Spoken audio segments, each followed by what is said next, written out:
நம்முடைய தமிழ்நாடு வேளாண் பல்கலைக்கழகம் இதுல ஒரு 225 ஏக்கர் இருக்குது.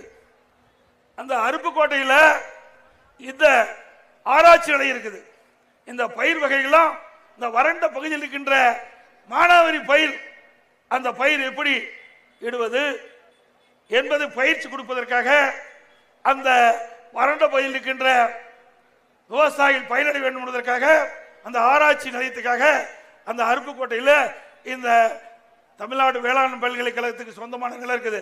அதை இப்ப சிப்காட்டுக்கு ஒதுக்க பாக்குறாங்க. சிப்காட்டுக்கு தனியா நிலம் எடுத்து ஒதுக்குங்களேன். இன்னைக்கு புதிய புதிய ரகம் வந்திருக்குது.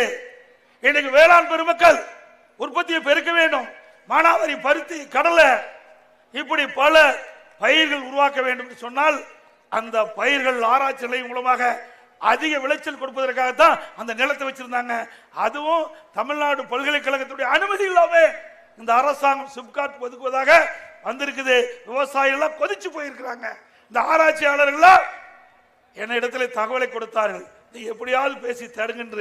நான் ஒரு விவசாயியா இருக்கின்றேன், விவசாயியுடைய கஷ்டத்தை நான் உணர்ந்திருக்கின்றேன். இன்னைக்கு விவசாயிகள் இரட்டிப்பு வருமானம் கிடைக்க வேண்டும் என்று சொன்னால் ஆராய்ச்சி நிலையம் மிக மிக முக்கியம். இந்த அரசாங்கத்தில் எதுவுமே தெரியாத ஒரு முதலமைச்சர்